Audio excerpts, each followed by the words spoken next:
യുദ്ധവുമായി ബന്ധപ്പെടുത്തിക്കൊണ്ടൊരു പുതിയ പദപ്രയോഗം വന്നിരിക്കുന്നു, ഫിംഗർ ഓൺ ദി ട്രിഗർ.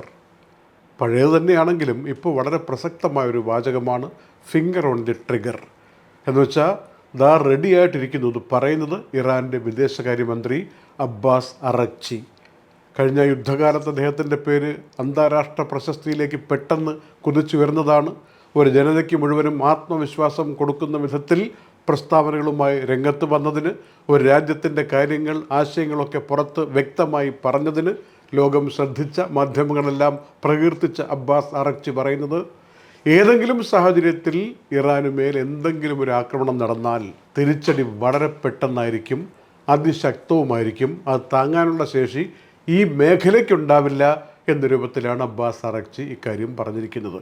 മാത്രമല്ല, മുതിർന്ന പഴയ റിട്ടയർ ചെയ്ത ആർമി ഓഫീസർമാരടക്കം ഉള്ള ആളുകളെ വിളിച്ചിട്ട് ആർമിയുമായി ബന്ധപ്പെട്ട എല്ലാ ഉപദേശകരെയും മുൻ ഉപദേശകരെയും ഒക്കെ വിളിച്ചിട്ട് അടിയന്തര സമ്മേളനം ചേർന്നിട്ട് ചില പദ്ധതികൾ തയ്യാറാക്കി വച്ചിരിക്കുകയാണ്. അത് ഈ ട്രംപ് ഇപ്പോൾ ആവർത്തിച്ച് പറയുന്നുണ്ടല്ലോ ഇറാനുമേൽ ആക്രമണം നടത്തുമെന്ന്. അതിൻ്റെ പശ്ചാത്തലത്തിലാണ് തങ്ങൾ ഇങ്ങനെ പറയുന്നത്, കരുതിയിരുന്നുള്ളൂ എന്ന അർത്ഥത്തിൽ ഇറാനും പറഞ്ഞിരിക്കുന്നതാണ് ഇന്ന് വന്നിരിക്കുന്നത് സംബന്ധിച്ചുള്ള അപ്ഡേറ്റ്. ഇതിനിടയിൽ ഇറാനിലെ ജനതയെക്കുറിച്ച് അന്താരാഷ്ട്ര മാധ്യമങ്ങളിൽ ചിലത് പ്രത്യേകിച്ച് എടുത്തു പറയുന്നൊരു കാര്യം കൂടിയുണ്ട്. പല ആളുകളും ഇറാനിൽ പ്രതിഷേധവുമായി തെരുവിലിറങ്ങുന്നത് നമുക്കറിയാം. അപ്പോൾ ഒരു ആഭ്യന്തരമായ ഒരു സംഘർഷം അവിടെ ഉണ്ട് എന്നുള്ളത് ലോകത്തിനറിയാം.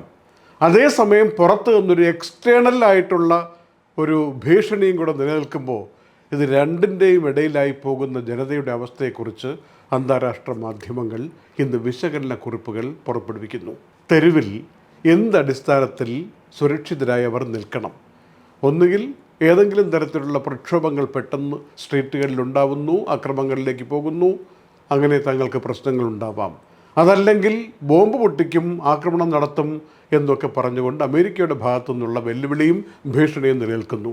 ഇതിനിടയിൽപ്പെട്ട് ചതഞ്ഞരഞ്ഞു പോകുന്ന മനസ്സായി സാധാരണ ഇറാനികളുടെ മനസ്സ് മാറുന്നു എന്ന അർത്ഥത്തിലാണ് ആ റിപ്പോർട്ട് വരുന്നത്.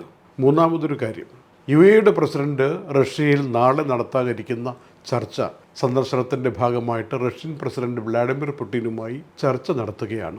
അതിൽ സുപ്രധാനമായ ചർച്ചാ വിഷയം ഇറാൻ വിഷയമായിരിക്കുമെന്ന അർത്ഥത്തിൽ റഷ്യയുടെ വിദേശകാര്യ വക്താവ് ഒരു സൂചന നൽകിയിട്ടുണ്ട്.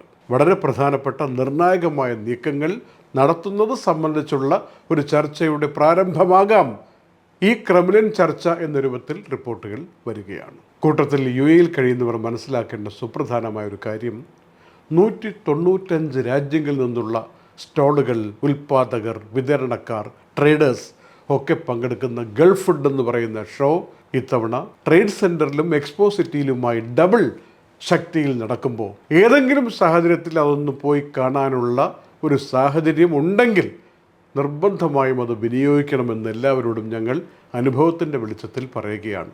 ഇത്രമാത്രം പ്രോഡക്റ്റുകൾ, ഇത്രമാത്രം സാങ്കേതിക വിദ്യകൾ, വൈവിധ്യങ്ങൾ ഫുഡുമായി ബന്ധപ്പെട്ട ബിസിനസ്സിൽ ഉണ്ടല്ലോ എന്ന് നമ്മൾ അത്ഭുതപ്പെടുന്ന വിധത്തിലാണ് സജ്ജീകരണങ്ങൾ ഒരുക്കിയിരിക്കുന്നത്. മാത്രമല്ല, ഒരുപാട് ആളുകൾ ഇതിൻ്റെയൊക്കെ ഈ സാമ്പിൾ കഴിക്കാൻ വേണ്ടി ലോകത്ത് വന്നുകൊണ്ടിരിക്കുന്ന അത്ഭുതങ്ങളുടെ, ഫുഡുമായി ബന്ധപ്പെട്ട അത്ഭുതങ്ങളുടെ, പുതിയ പ്രോഡക്റ്റുകളുടെ, പുതിയ ഡ്രിങ്ക്സിൻ്റെയൊക്കെ സാമ്പിൾ കഴിക്കാനും കുടിക്കാനുമായിട്ട് ഇഷ്ടം പോലെ കൊടുക്കുന്നൊരവസ്ഥയാണ്. അതൊക്കെ ആസ്വദിച്ചുകൊണ്ട് പതിനായിരങ്ങളാണ് കഴിഞ്ഞ 2-3 ദിവസങ്ങളായി, ഇന്നിപ്പോൾ 4-ാം ദിവസം കഴിയുകയാണ്, നാളെ കൂടി മാത്രമേ ഉള്ളൂ, 5 ദിവസം കൊണ്ടുള്ള വലിയ മേളയാണ്. അതിനെ ആസ്വദിച്ചുകൊണ്ട് മുന്നോട്ട് പോകുന്ന കാഴ്ച. അതിനെ ചുറ്റിപ്പറ്റി ട്രാഫിക് തടസ്സങ്ങൾ ധാരാളം ഉണ്ടാകുന്നു. പ്രത്യേകിച്ച് ട്രേഡ് സെൻറ്റർ ഏരിയയിൽ നിന്നും വൈകുന്നേരം പുറത്തേക്ക് കിടക്കാൻ പറ്റാത്ത വിധമുള്ള ട്രാഫിക്കാണ്. മെട്രോ നിറഞ്ഞ് കവിഞ്ഞുകൊണ്ടോടുന്ന സാഹചര്യമാണ്.